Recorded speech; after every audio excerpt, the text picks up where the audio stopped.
ठीक है, हम डिस्कस कर रहे थे गवर्नमेंट ऑफ इंडिया एक्ट का 1858 क्या हुआ कि क्योंकि 1857 का जो इंडियन रिवॉल्ट हुआ था, 1857 की जो क्रांति हुई थी, तो उसमें ईस्ट इंडिया कंपनी से ब्रिटिश क्राउन का पूरा विश्वास उठ गया था और उसने अपने हाथों में सत्ता ली ब्रिटिश क्राउन ने। और सबसे पहले गवर्नर जनरल का उन्होंने नाम चेंज करके वायसराय कर दिया। ऐसे वायसराय पहले कौन बने? लॉर्ड कैनिंग बनी, ठीक है। सेक्रेटरी ऑफ स्टेट एक पद बनाया गया जिसमें 15 मेंबर एक काउंसिल थी उनको मदद करने के लिए, और जो इंडियन एडमिनिस्ट्रेशन का पूरा जो रिस्पॉन्सिबिलिटी वो सेक्रेटरी ऑफ स्टेट को दी गई।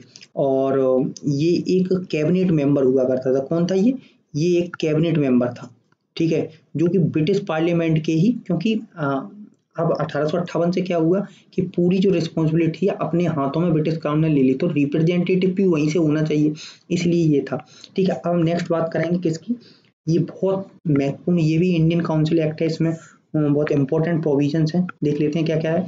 कि इंडियन काउंसिल एक्ट 1861 की बात करें, इस एक्ट से क्या हुआ, जो लेजिस्लेटिव पावर थी मद्रास और बॉम्बे की, क्योंकि अब तो ब्रिटिश क्राउन ने सत्ता अपने हाथ में ले ली थी, ठीक है, तो जो मद्रास और बॉम्बे थे उनको कानून बनाने की जो शक्ति थी वो चार्टर एक्ट 1833 के द्वारा उनसे ले ली गई थी, लेकिन 1861 में जो इंडियन काउंसिल एक्ट आया उसमें उनकी पावर फिर से दे दी गई। अब हम बात करते हैं कि गवर्नर जनरल था, ठीक है, उसको क्या राइट दिया गया, वो एक एब्सोल्यूट वीटो पावर को यूज कर सकता है, ठीक है। कोई लेजिस्लेटिव वर्क हुआ और कोई बिल उसके पास अगर आया तो उसमें वो एब्सोल्यूट पावर उसको वीटो दी गई और वो ऑर्डिनेंस इशू कर सकता था, ठीक है, और 6 महीने तक उसकी वैलिडिटी। तो ये इसमें दो प्रोविजन कितने इंपॉर्टेंट हैं कि जो 1833 के द्वारा उसकी जो लेजिस्लेटिव पावर्स थी मद्रास और बॉम्बे की जो ले ली गई थी उनको वापस में उनको दी गई 1861 में, ठीक है। गवर्नर जनरल था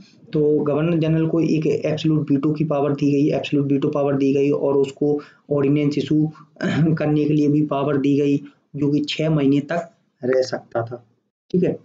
नेक्स्ट हम बात करते हैं इसमें और क्या प्रोविजंस थे। देखो वायसराय जो था, वायसराय था उसको कानून बनाने के लिए शक्ति दी गई, किसके लिए, on convenient transaction of business in council. इसका मतलब ये होता है कि वो पोर्टफोलियोज दे सकता था कि आपको ये रिस्पॉन्सिबिलिटी, इस मिनिस्टर को ये रिस्पॉन्सिबिलिटी दी गई, इसको ये पोर्टफोलियो सिस्टम था। तो हम ये कह सकते हैं कि पहली बार जो पोर्टफोलियो सिस्टम था वो 1861 में ही आया था और इसमें विच lead the foundation of cabinet system in India, ठीक है। तो लॉर्ड कैनिंग ही वो व्यक्ति थे। ये क्वेश्चन आ सकता है कि पोर्टफोलियो सिस्टम किसके द्वारा लाया गया, तो लॉर्ड कैनिंग के द्वारा लाया गया, उन्होंने कैबिनेट सिस्टम की नींव रखी भारत में। अब हम बात करें एक लॉ मेंबर जो था, लॉ मेंबर था एग्जीक्यूटिव काउंसिल में गवर्नर जनरल की, वो भी ऐड कराया गया। तो इसमें क्या क्या हमने प्रोविजन देख ली, हमने इसमें क्या क्या प्रोविजन देख लिए, इसमें हमने प्रोविजन देख लिए कि गवर्नर को ऑर्डिनेंस की पावर दी गई, एक काम।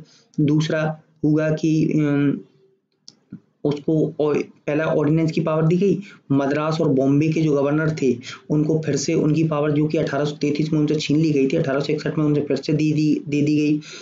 तीसरा काम ये हुआ कि पोर्टफोलियो सिस्टम का शुरुआत लॉर्ड कैनिंग ने इसी के समय में करी, ठीक है। एक law member executive council governor को अपॉइंट हुआ गवर्नर जनरल की काउंसिल में।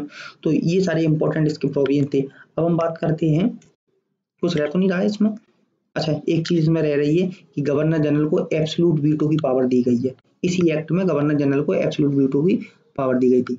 अब हम बात करेंगे इंडियन काउंसिल एक्ट ऑफ 1892। तो इसमें क्या हुआ कि गवर्नर जनरल की जो काउंसिल थी उसको बढ़ा दिया गया, जिसमें नॉन ऑफिशियल मेंबर्स भी जोड़े गए। हालांकि जो ऑफिशियल मेंबर थे उनकी मेजोरिटी बनी रही, 2/5 ऑफ न्यू मेंबर्स व नॉन ऑफिशियल, 2/5 न्यू मेंबर्स उसमें ऐड दिए गए, ठीक है। इनडायरेक्ट इलेक्शन पहली बार 1892 में ही इंट्रोड्यूस किए गए, लेकिन जो वर्ड था इलेक्शन उसको यूज नहीं किया है, it give the power of discussion, ठीक है।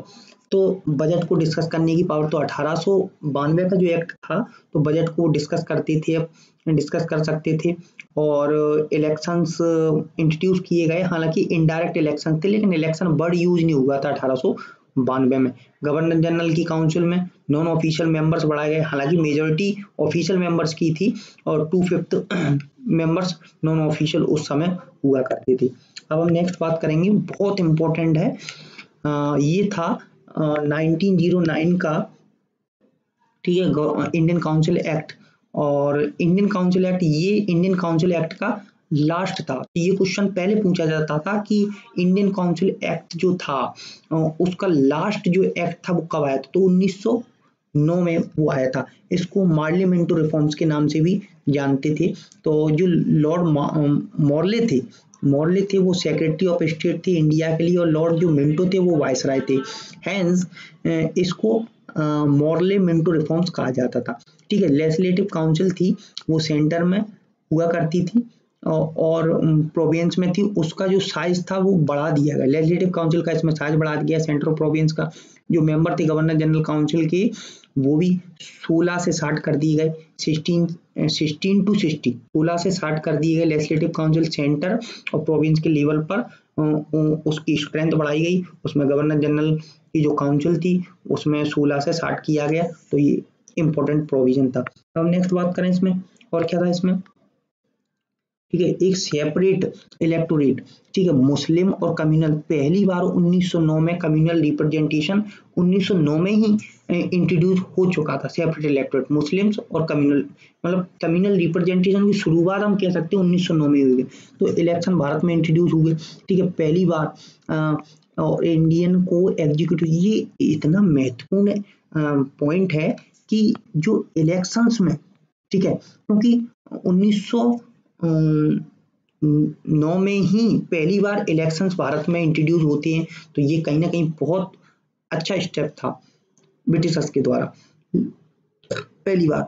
और एग्जीक्यूटिव काउंसिल में मौका मिला इंडियंस को, जो वायसराय की एग्जीक्यूटिव काउंसिल थी उसमें मौका मिला कि वो रिप्रेजेंट कर सकें, क्योंकि इंडियंस होंगे तो अपना जो लॉ बनेगा तो उसमें कहीं ना कहीं वो वेलफेयर देखेंगे इंडियंस का। सत्येंद्र प्रसाद सिन्हा थे, वो पहले इंडियन मेंबर थे जिन्होंने वायसराय की एग्जीक्यूटिव काउंसिल ज्वाइन करी। ठीक है, काउंसिल को डिस्कस करने का राइट था, ठीक है, किसी भी मैटर पर काउंसिल डिस्कस कर, तो उसमें इंडियंस भी थे, ठीक है। और वो रिजोल्यूशन को, बजट के ऊपर रिजोल्यूशन मूव भी कर सकते, क्वेश्चन पूछ सकते, सप्लीमेंट्री क्वेश्चन पूछे तो, बट लेकिन उनके पास जो महत्वपूर्ण पावर थी, राइट टू वोट नहीं था। वोट नहीं कर सकते, डिस्कस करने से क्या होता है, जब तक आप वोट नहीं कर सकते। अगर वोट का मतलब ये था कि आप उसको फील कर सकते हैं। अगर मेजोरिटी इंडियंस की उसमें हो गई वायसराय की एग्जीक्यूटिव काउंसिल में, तो बजट फेल भी हो सकता है अगर उनके पास राइट होता, लेकिन राइट नहीं था वोट का। डिस्कस करने से क्या होता है, कितना भी चिल्लाते रहे उनकी कोई सुनने वाला नहीं था। इसलिए राइट टू वोट था वो ब्रिटिशर्स ने नहीं दिया, ठीक है। और हालांकि वो डिस्कस कर सकते थे, बजट को रिजोल्यूशन मूव कर सकते थे, सप्लीमेंट्री क्वेश्चन भी पूछ सकते थे, ये सब था। सत्येंद्र प्रसाद सिन्हा जो थे फर्स्ट वायसराय एग्जीक्यूटिव काउंसिल थे। इलेक्शन इंट्रोड्यूस हुए पहली बार 1909 में ही इंट्रोड्यूस हुई एग्जीक्यूटिव काउंसिल जो थी उनको एंटर के लिए एम्पावर किया गया। इंडियंस को, मुस्लिम को सेपरेट इलेक्ट 1909 में दिया गया। कम्युनल रिप्रेजेंटेशन पहली बार इसी एक्ट के तहत हुआ। फिर गवर्नर जनरल की जो काउंसिल थी 16 से 60, उसमें मेंबर्स किए गए। Legislative council centre of province में उसका नंबर बढ़ाया गया। और लॉर्ड मॉर्ले मिंटो रिफॉर्म इसको कहा जाता है 1909 के एक्ट को। अब हम बात करते हैं, बहुत ही इंपॉर्टेंट एक्ट है, ये है 1909। हमने डिस्कस कर लिया 1909। अब गवर्नमेंट ऑफ इंडिया एक्ट 1919 से ये शुरू होते हैं, ठीक है। पहली बार इस एक्ट की क्या विशेषता थी, इस एक्ट में हम देखते हैं कि पहली बार डायरकी इंट्रोड्यूस हुई प्रोविंशियल। डायरकी का मतलब होता था कि द रूल ऑफ टू, ठीक है, रूल ऑफ टू होता था। एग्जीक्यूटिव काउंसिलर हैं और मिनिस्टर्स हैं, ठीक है। जैसे government of province was accountable किसके लिए थे, लेजिस्लेटिव काउंसिल ऑफ स्टेट, ठीक है। जो प्रोविंस थी उसकी जो गवर्नमेंट थी वो किसके लिए जिम्मेदार थी, legislative council of states for transport subject, ठीक है, लेकिन रिजर्व सब्जेक्ट के लिए नहीं थी। और जो सारे रिजर्व सब्जेक्ट थे, ठीक है, सारे जो फंक्शन थे वो गवर्नमेंट को दिए गए। वो दो पार्ट में डिवाइड किए गए, सेंटर और स्टेट के बीच में। प्रोविंस को ज्यादा ऑटोनॉमी दी गई और वो अपनी सब्जेक्ट पर कानून भी बना सकते थे, ठीक है।